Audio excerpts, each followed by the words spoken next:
tell you, my friends, that there exists in Babylon a perfumed cloud of awesomeness. No, that's just us. And floating on that perfumed cloud of awesomeness is Team Spectra. Ladies and gentlemen. Hello, everybody. My name is Matthew Hinninger. I work for the Illinois State Library. I'm Jamie Mott. I also work for the Illinois State Library. Natalie Dijon from the Reaching Across Illinois Library System.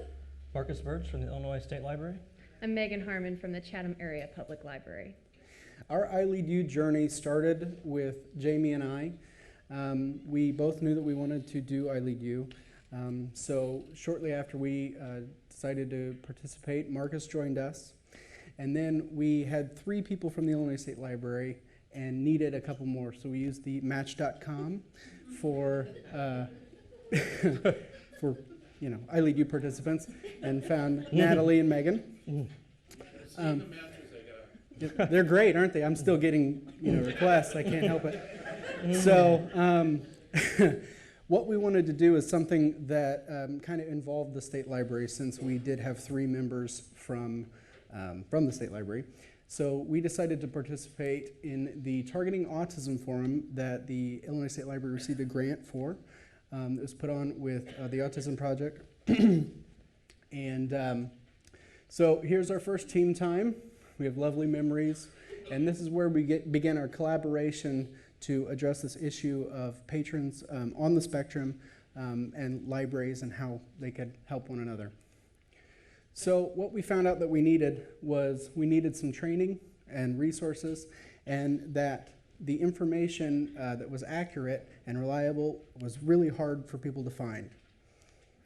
So we developed this plan of action to create some kits, a basic resources kit, and then an emerging technologies kit.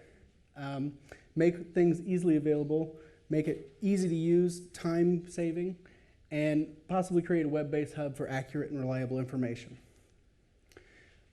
This was a pretty big task for us, and we were kind of unsure where to begin. So with the first session under our belts, we began to scale back and thought that the kits would be a better place to focus our energies. So we kind of dropped the web hub a little bit for now, and we began.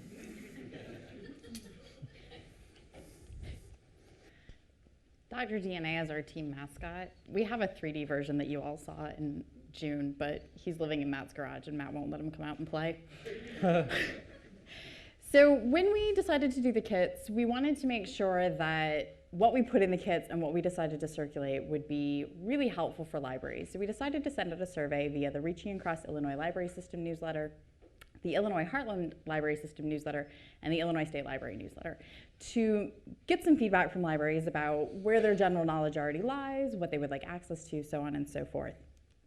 And what we found through our survey is that most library staff are aware of the fact that they do have members of their community who are living on the spectrum. So this is obviously an area of need.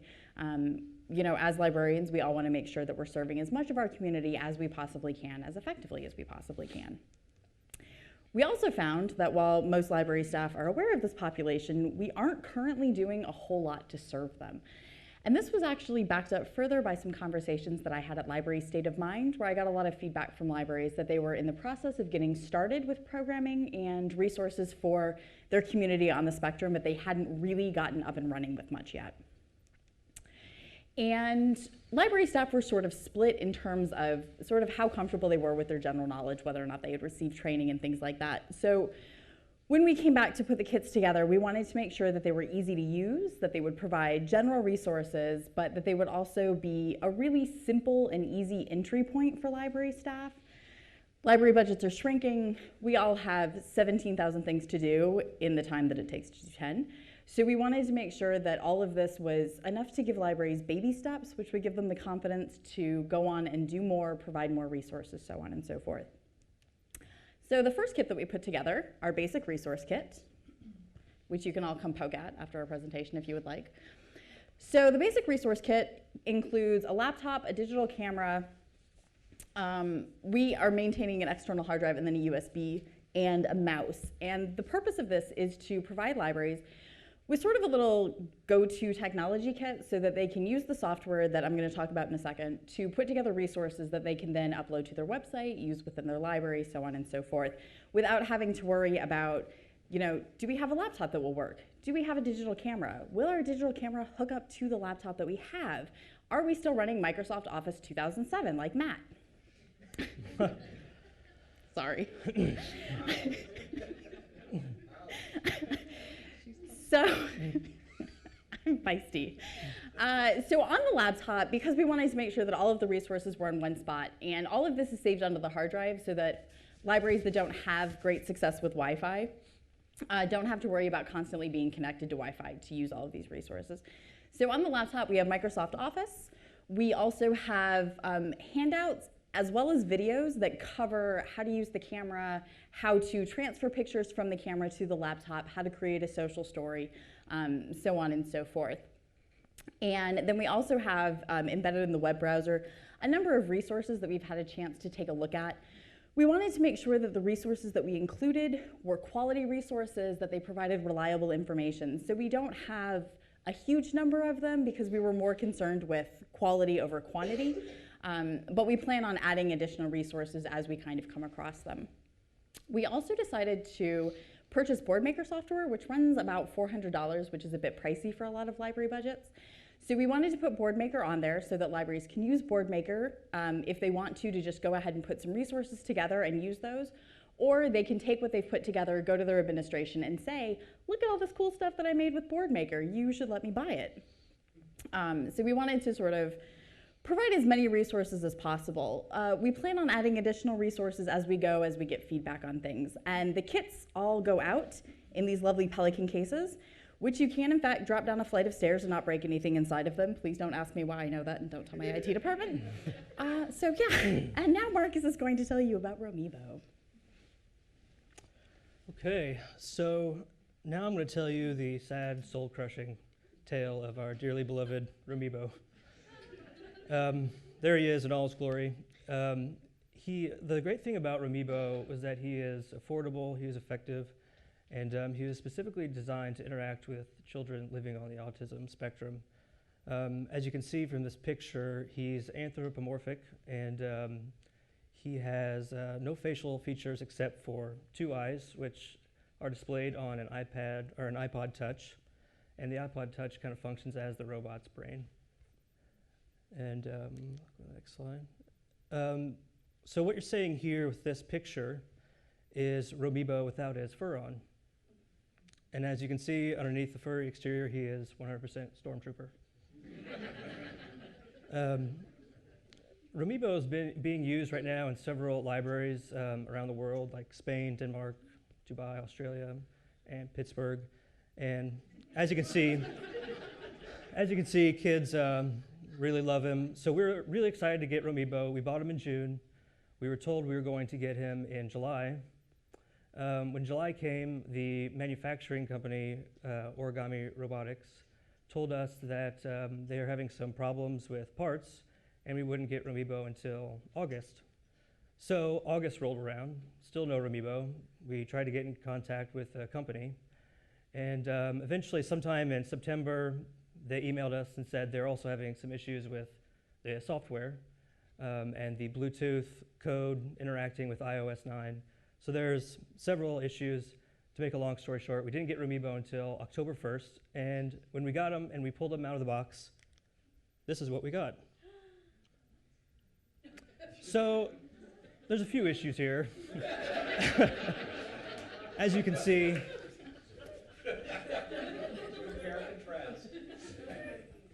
a few problems. All of his innards are showing. So we originally wanted to catalog him and circulate him in the mail.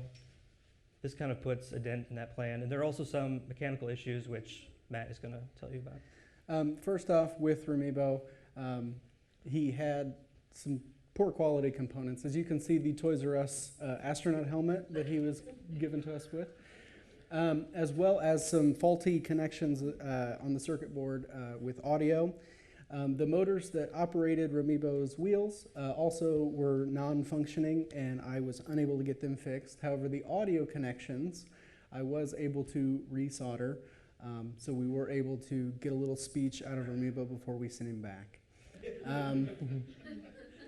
That all being said, There's Matt soldering him. that all being said, he was more of a prototype to me than a finished product. And I think that the company could be there in the future, but maybe not right now. Yeah. So we really wanted to keep Roomie Bow, but ultimately, I mean, Roomie Bow works. It just wasn't going to work with what we wanted to do with them, which is send them through the mail hundreds of times. So that wasn't going to work, especially given the fact that when he came to us, he already had some wires severed or disconnected.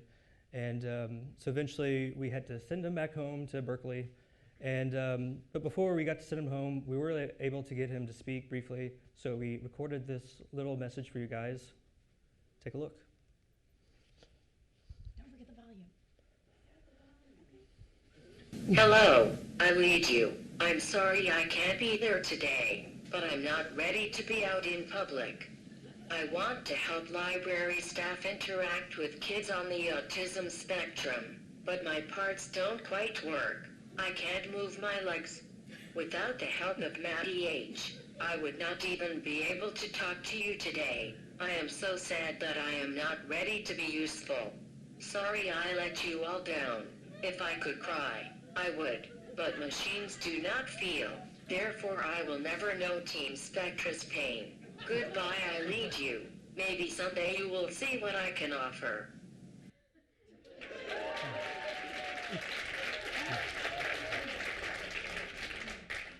So Roomie Bow came, and we were so happy. Then came the sadness. I spent hours trying to get Roomie Bow to work. Wild-eyed and frustrated, I sit in the middle of the library, so I was failing, and I was failing very publicly. People kept coming up of all ages, naturally curious about the hot mess that was happening on my desk.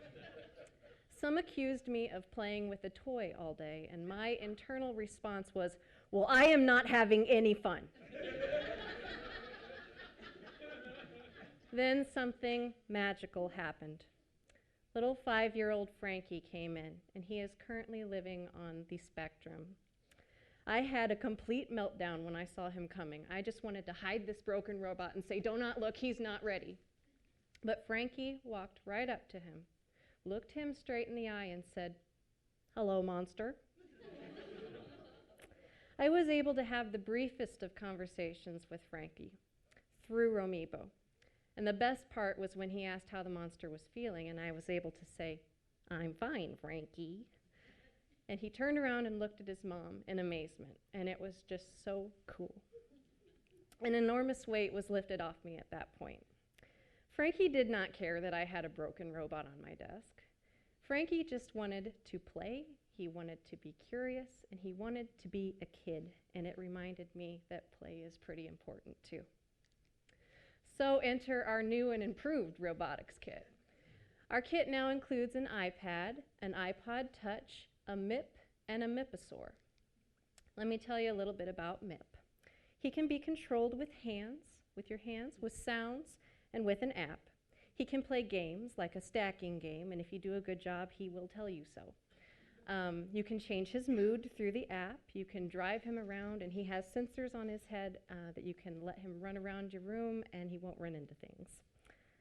His buddy, the Mythosaur, can also be controlled by your hands, by sounds, by an app, and with his awesome trackball.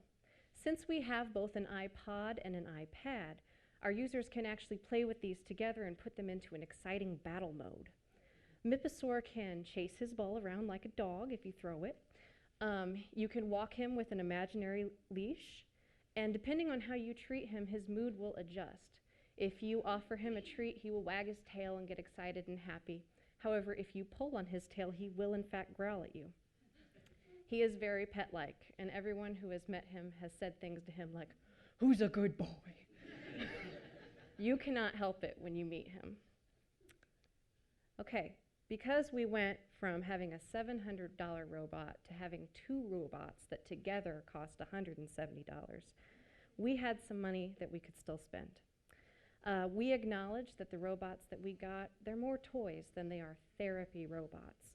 So in order to make up for the communication aspect of Roomie Bow that we lost, we were able to fill this iPad with over $700 in apps that are specifically designed for those living on the autism spectrum.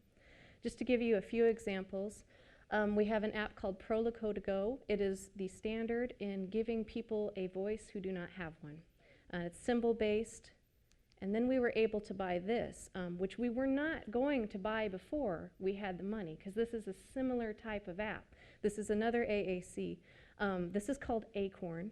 And instead of having folders and symbol categories like Proloco to Go, this one has a word tree. And as the user clicks through, the words will branch out and change. And after a while, it will start to predict the words that your child is looking for. And the graphics are super sharp, and I just really think this one's cool. So I'm so glad we were able to get it. We have a variety of visual schedules, different sorts. This one is meant to help a child with their bedtime routine. We have several different types of social story apps. This one's called Kid in Story, and it makes it super easy to just plop your kid's picture right in so he can easily relate to what you're trying to teach or show. This is Autism Tracker Pro.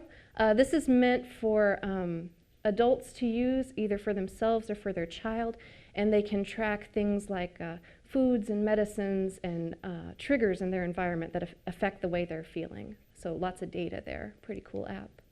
And we also have a variety of educational games. This one is meant to help children with perceptual ability and noticing differences in their environment. It's pretty fun. So this is a complete list of the apps that we have so far. Again, this is over $700 in apps. And what's cool about this is some are just a few dollars and some are a few $100s. So we were really excited that we were able to offer that type of variety. Okay. So one of the other things that happened because we weren't able to get Roomie Bow is that our project timeline was thrown way off. We had originally planned to get all of our materials and have our kits ready to show at the second Autism Forum in early September. And obviously, with not getting Roomie Bow, that couldn't happen. I don't know if you'd call it good, but another thing that happened is that the state doesn't currently have a budget, so the Autism Forum has been moved to March. So we'll be able to do that later. But since we just got these new robots within the past couple weeks, we haven't had a chance to test everything yet. So our next step is going to be testing everything with our community user reps and a couple other places that have volunteered and were really interested to see what we had. And, I went too far. As we know, when we get feedback, we'll be able to improve our kits. With not getting Roomie Bow, we still have a little bit of money left. And so we are looking at possibly developing more content. As Natalie mentioned, we do have Windows Movie Maker on the first laptop. We have not developed a template yet like we did in PowerPoint for a social story, but that is something that we're looking at doing so that a library could very easily create a video introduction to their library or a program that they have going on. We're also looking at more resources. We could possibly buy more apps for the iPad. Or this is actually a program that was in testing until recently. I just found out that it's available widely now to anyone with a WebJunction account. So we will be highlighting it on the first kit. But this is a program that was developed by Florida State University that is very comprehensive. It has 4 parts, and when you go through in WebJunction, it teaches you about how to arrange the setup of your library, how to do lighting to make it more friendly to people living on the spectrum, all kinds of really great information. And that's the type of stuff that as we find it, we want to continue highlighting. We also may be able to buy more technology. If our reps get back to us and say maybe these robots aren't quite what we need in this kit or we want to see a couple more, these are a couple other options that we may be able to get. The first 2, the iSoy and the G-Bow, are currently on wait list. We haven't contacted the companies yet to see if we could possibly get a model to test out. But those are more along the lines of a therapy or interactive robot than the BB-8, which does have some social components, but it is available now. And with the Star Wars tie-in, we think that a lot of kids would be really interested. These are also all very affordable. The first two are under $300, and the BB-8 is only $150, which is something that's more attainable for a small library. And after we finalize our kits, we'll begin advertising and circulation. Natalie recently attended the Library State of Mind conference for our team and did a poster session. This was the poster that we had there. And she got a lot of really positive feedback and a lot of interest. When people hear what we're doing, we always get a really positive response and people wanting to know where we're going. As I said, we will also be attending the second session of the Targeting Autism Forum and talking about what we're doing. And from there, hopefully we'll just be able to keep growing and putting in more resources. So at this point, we just want to say thank you to the State Library and everyone who has helped us. I know my community user rep, Janet McAllister from the Rochester Public Library is here today. And everyone's just been so helpful whenever we talk about what we want to do. So thank you. And do we have any questions?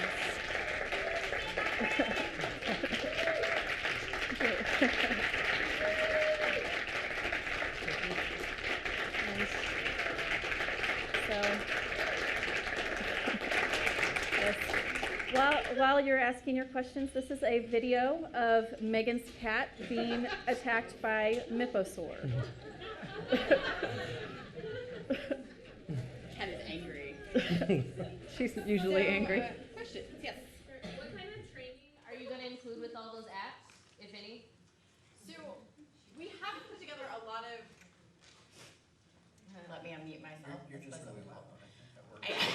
I am really that loud. 5 years as a high school teacher. So we haven't put together a lot of training documentation for the second kit. Part of what we're looking at it with is sort of a technology tester kit. So